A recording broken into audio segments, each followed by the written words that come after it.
হিটে এবার আপনাদের প্রশ্ন এবং মন্তব্য নিয়ে কথা বলার সময় এসেছে। প্রথম যে কমেন্টটা করেছেন নাইম রহমান, তিনি বলছেন পিএসএল কি বাংলাদেশে অনুষ্ঠিত হওয়ার সম্ভাবনা আছে? আমরা মূল সাথে আলোচনা করছিলাম পিএসএল বাংলাদেশে হবে কি হবে না এই ব্যাপারে। আব্দুল বাসিত তিনি প্রপোজ করেছেন যে বাংলাদেশে পিএসএল এর খেলা হতে পারে। আরব আমিরাতে কেন? আরব আমিরাতে আসলে অত দর্শক সমাগম হয় না সব ম্যাচে।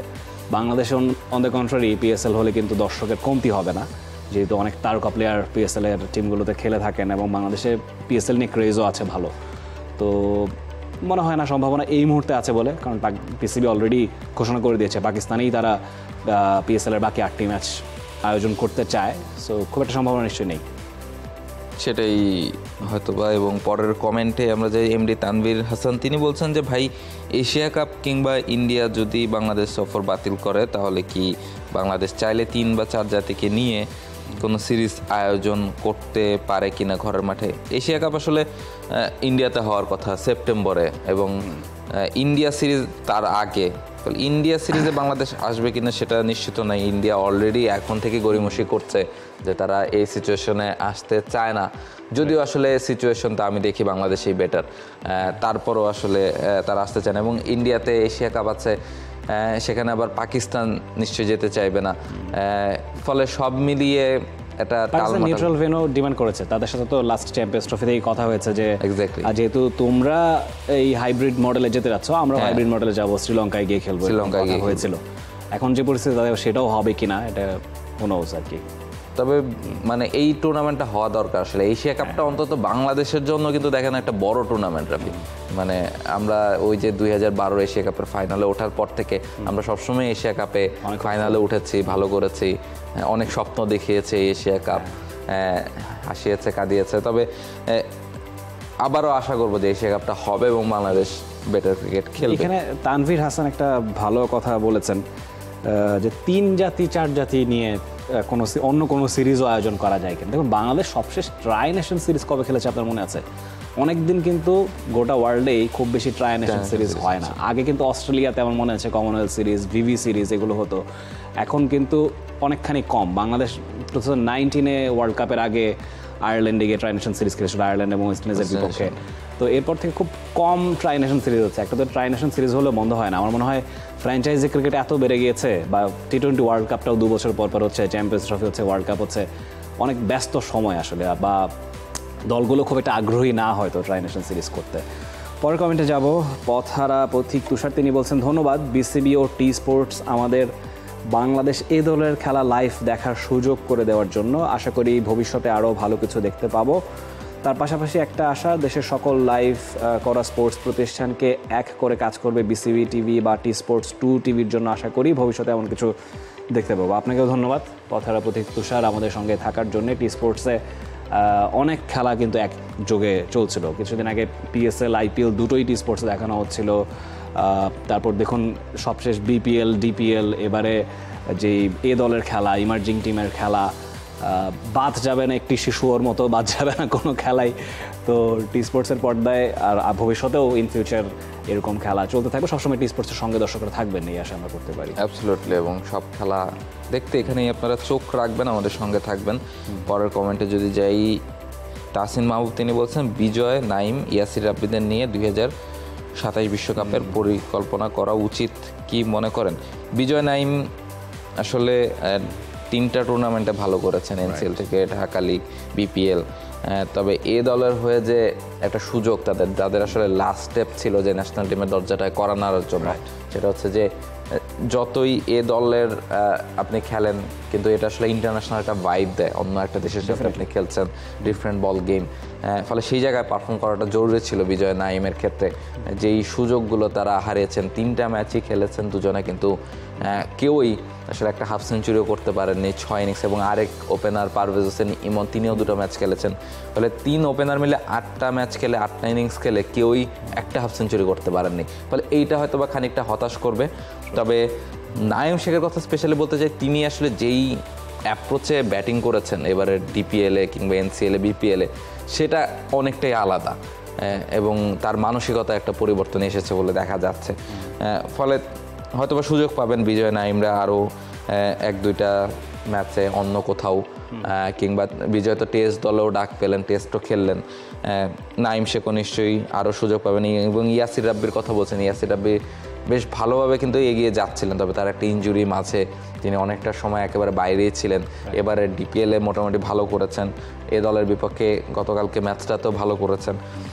ফলে 27 বিশ্বকাপ না হলে অন্তত তারা একটা রেডারে আছেন, পরিকল্পনায় আছেন। আরও বেশ কয়েকজন ক্রিকেটার, পারভেজ হোসেন ইমন, তানজিদ তামিম বা শরীফুল, নাহিদ রানা, সবাইকে নিয়ে যারাই আছেন, আমার মনে হয় যে এখন থেকেই আসলে পরিকল্পনাটা শুরু করা উচিত, যেহেতু আমাদের 23 ওয়ার্ল্ড কাপটাও ভালো যায়নি। 2 বছর আসলে বেশি সময় না, দেখতে দেখতে দেখবেন চলে গেছে।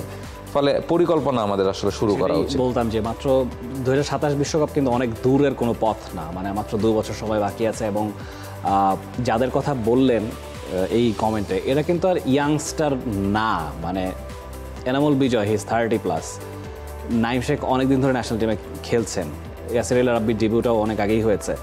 তো ইয়াংস্টার আমরা কাকে বলবো? পারভেজ হোসেন ইমনকে আপনি ইয়াংস্টার বলতে পারেন, আপনি তানজিদ তামিমকে ইয়াংস্টার বলতে পারেন, এবং 2023 বিশ্বকাপ খেলার এক্সপিরিয়েন্স তানজিদ তামিমের আছে, সেখানেই তার ডেবিউ হয়েছে। তো তারা অনেকখানি এগিয়ে থাকবেন, যদিও সম্প্রতি ঘরোয়া ক্রিকেটে খুব ভালো খেলেছে যেই নামগুলো এসছে তিনজনই। তবে পার্থক্যটা বোঝা যায় এখানেই, যে এ দলে এসেই যখন তারা খাবি খাচ্ছে তখনই বোঝা যায় যে আমাদের ঘরোয়া ক্রিকেটের মান আরও ইমপ্রুভ করার স্কোপ কিন্তু আছে। ডেফিনেটলি সুযোগ থাকবে সবারই, এই বিসিবি নিশ্চয়ই সেই অনুযায়ী প্ল্যান করবে। পরের কমেন্ট সামি, তিনি বলছেন যদি ক্যাপ্টেন শান্তকে আইপিএল খেলতে দেওয়া হয় তাহলে আমরা আইপিএল বাংলাদেশ আয়োজন করবো। মানে এটার সাথে কি সম্পর্ক? মানে ক্যাপ্টেন শান্তকে আইপিএল খেলতে দিতে হবে তাহলে আইপিএল আয়োজন করবো? অ্যাজ ইফ আইপিএল খুব জোরাজোরি করছে। প্লিজ আমাদেরকে একটু খেলার সুযোগ দিন আপনাদের দেশে। মানে আইপিএল তো আসলে বাংলাদেশ, ইন্ডিয়া টিমই তো আসলে বাংলাদেশে আসতে যাচ্ছে না আইপিএল। এবং তবে এরকম হলে খারাপ হয় না যে বিভিন্ন ফ্র্যাঞ্চাইজি টুর্নামেন্ট বাংলাদেশে আয়োজন করবে, বরং প্রত্যেক টিমে একজন করে বাংলাদেশের প্লেয়ার নিতে হবে। হ্যাঁ, তাহলে আসলে বাংলাদেশের প্লেয়াররা ফ্র্যাঞ্চাইজি ক্রিকেট খেললো। পরের কমেন্টে যদি চাই, তন্ময় রয়, তিনি বলছেন যে আমি ভারত থেকে বলছি, আমার প্রশ্ন, আমরা বাংলাদেশে প্রায় স্টেডিয়াম দেখতে পারি, গ্যালারির উপরে বেশিরভাগ জায়গাতে কোনো শেড নেই। আপনাদের কি এটা মনে হয় না এটা ক্রিকেট প্রেমীদের উপরে নির্যাতন? কারণ এই গরমে বিনা সেটা একটা ওয়ানডে বা টেস্ট ম্যাচ দেখা সারাদিন বসে, এটা ক্রিকেট প্রেমীদের উপর নির্যাতন। হ্যাঁ, কিছু কিছু জায়গায় শেড নেই। মিরপুরে যেমন একটা গ্যালারি আছে যেই গ্যালারিটাতে শেড নেই, চট্টগ্রামেও একটা গ্যালারি আছে যে গ্যালারিটাতে চট্টগ্রামে একটু বেশি, মানে সিলেটে কিন্তু প্রায় মোস্ট অফ দ্য এরিয়াতে শেডস আছে, অল্প একটা গ্যালারিতেই, একটা গ্যালারি তো গ্রিন গ্যালারি। তো আমার কাছে মনে হয় তিনি পয়েন্টটা যেটা নিয়েছেন, মানে এই সময়ে যেখানে হিট ওয়েভ চলছে, এটা আসলেই ডিফিকাল্ট দর্শকদের জন্য। কিন্তু আমার কাছে মনে হয় যেহেতু খোলা জায়গায় খেলা হয়, স্টেডিয়ামের আশেপাশে বাংলাদেশে কিন্তু মিরপুর বাদে কোনো স্থাপনা নেই, কিন্তু জহুর আহমেদ চৌধুরী স্টেডিয়াম একদম সমুদ্রের কাছাকাছি, বা চা বাগানের মাঝখানে সিলেটের স্টেডিয়াম, পর্যাপ্ত বাতাস থাকে। আমার কাছে মনে হয় এটা খুব একটা বড় সমস্যা নেই। ইন্ডিয়াতেও বেশ কিছু স্টেডিয়ামে কিন্তু শেড নেই, সো সেটা ভালো পয়েন্ট তোমরা নিয়েছেন। পরের কমেন্টে যাবো। আর যে মারুফ রানা, তিনি বলছেন পাকিস্তানের বাসিত আলী পিএসএল বাংলাদেশে আয়োজনের মত দিয়েছেন, আপনারা কি মনে হয়, এবং পাকিস্তান সিরিজ মাঠে কি গড়াবে? পাকিস্তানকে বাংলাদেশে আমন্ত্রণ জানানো হোক। হ্যাঁ, পাকিস্তানের তো বাংলাদেশে খেলার কথা আছে, বাংলাদেশের পাকিস্তানে যাওয়ার কথা আছে। এখনও কোনো ক্লিয়ার ইন্ডিকেশন বিসিবি পিসিবির কাছ থেকে আসেনি, তবে শীঘ্রই হয়তো আমরা জানতে পারবো যে পাকিস্তান বাংলাদেশ যাচ্ছে কি না। এবং এরপর আসলে পাকিস্তান বাংলাদেশে আসবে টি20 খেলতে জুলাই। ফলে দুটো সিরিজে আসতে তো কোনো বাধা দেখছি না, তবে দুটো সিরিজে হবে সেই প্রত্যাশা আমরা রাখতেই পারি।